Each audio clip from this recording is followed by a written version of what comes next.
सुप्रभात बच्चों।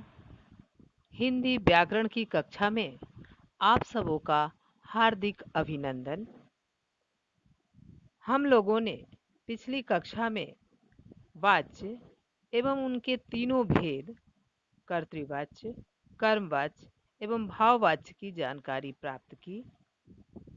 आज हम कर्मवाच्य या भाववाच्य से कर्तृवाच्य कैसे बनाएंगे एवं कर्मवाच्य के प्रयोग स्थल क्या-क्या हैं, इसके संबंध में जानकारी प्राप्त करेंगे। कर्मवाच्य या भाववाच्य से कर्तृवाच्य बनाना। कर्मवाच्य या भाववाच्य से कर्तृवाच्य बनाना ऊपर दी गई विधियों से ठीक विपरीत है।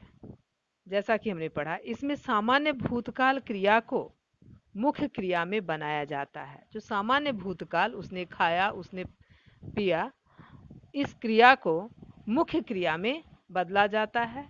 कर्ता के साथ प्रयुक्त परसर्ग यानी विभक्ति जो से अथवा के द्वारा हटा दिए जाते हैं। इसमें रंजक क्रिया जा अथवा जाना हटा दिया जाता है। जैसे कर्मवाच्य या भाववाच्य होगा, गौरांग से भागा नहीं जाता, इसको कर्तृवाच्य बनाएंगे, गौरांग भाग नहीं सकता। गौरांग भाग नहीं सकता। रुचि से नाचा नहीं जाता, रुचि नाच नहीं सकती। बूढ़ों से खेला नहीं जाता, बूढ़े खेल नहीं सकते। नरेश द्वारा पुस्तक लिखी जाएगी, नरेश पुस्तक लिखेगा। आओ अब चला जाए, आओ अब चलें कर्तृवाच्य में। उठो अब खाया जाए, उठो अब खाएं। सुरेखा से उठा नहीं जाता, सुरेखा उठ नहीं सकती। अनुष्का से खाना नहीं पकाया जाता, अनुष्का खाना नहीं पकाती। सुरेश से बैठा नहीं जाता, सुरेश बैठ नहीं सकता। नूतन से चला नहीं जाता, नूतन चल नहीं सकती। चलिए अब कर्मवाच्य के प्रयोग स्थल, कर्मवाच्य का प्रयोग कहाँ कहाँ होता है, इसकी जानकारी हम लोग प्राप्त करें।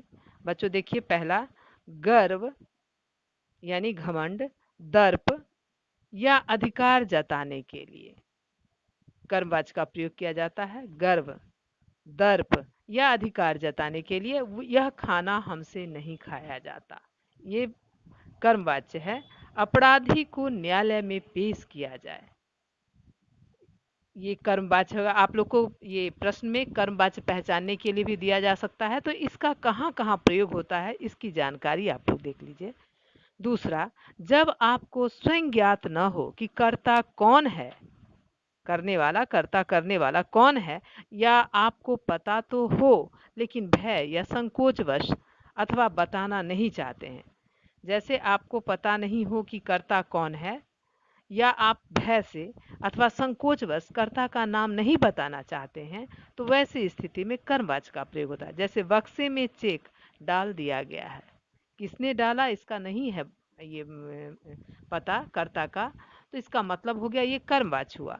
उसकी घड़ी मेज पर से चुरा ली गई है, किसने चुराई यह बात तय नहीं है, लेकिन यह हो जाएगा कर्मवाच्य। तो ध्यान रखिएगा, जब आपको स्वयं ज्ञात न हो कि कर्ता कौन है, या आपको पता तो है लेकिन भय अथवा संकोच बस आप कर्ता का नाम नहीं बताना चाहते हैं, तो उस स्थिति में कर्मवाच्य होगा। तीसरा, जब कोई कार्य आपने स्वयं किया हो किंतु वह अचानक अथवा बिना आपकी इच्छा के हो जाए। आपके द्वारा ही किया गया है लेकिन अचानक हो गया, आपकी इच्छा के विरुद्ध हो गया, तो वहाँ कर्मवाच्य हो जाएगा। जैसे गिलास गिर गया और दूध फैल गया, आपकी चाह नहीं थी जो गिलास गिरे और दूध फैले, तो आपके द्वारा ही किया गया है लेकिन वह अचानक हो गया बिना आपकी इच्छा से। शीशा गिर गया और टूट गया, तो ये सब कर्मवाच्य हुआ। चौथा, जब कर्ता कोई व्यक्ति न हो बल्कि व्यवस्था या तंत्र हो, तो वहाँ कर्मवाच्य होगा। सरकार द्वारा बाढ़ पीड़ितों के लिए बहुत से काम किए जा रहे हैं, दंगाग्रस्त लोगों को आर्थिक सहायता स्वयंसेवी संस्थाओं द्वारा दी जा रही है। 5वां, सूचना विज्ञप्ति आदि जिसमें कर्ता निश्चित न हो। जहां सूचना दिया गया है, विज्ञापन निकाला गया है, उसमें कर्ता निश्चित नहीं है तो वो कर्मवाच्य होगा। जैसे शराब पीकर गाड़ी चलाने वालों को सजा दी जाएगी, तो ये है कर्मवाच्य। 6, असमर्थता व्यक्त करने के लिए नहीं के साथ, जैसे अब अधिक खाना नहीं खाया जाता, अब तो उनसे खरा भी नहीं हुआ जाता। बच्चों बार बार इसको आप लोग पढ़ोगे और इसको आप लर्न कर लेंगे, क्योंकि आप लोग को एग्जाम में ये कर्मवाच्य, भाववाच्य या कर्तृवाच्य पहचानने को दिया जाएगा। तो कर्मवाच्य का जो प्रयोग स्थल है इसको ठीक से आप लोग पढ़ लेंगे,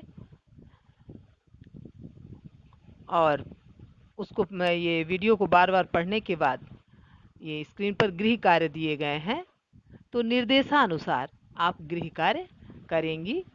वो ब्रैकेट में दिया गया है, जो वाक्य को कर्तृवाच्य, कर्मवाच्य अथवा भाववाच्य में बदलना है, तो उस तरह आप निर्देशानुसार गृह कार्य को पूरा करेंगे।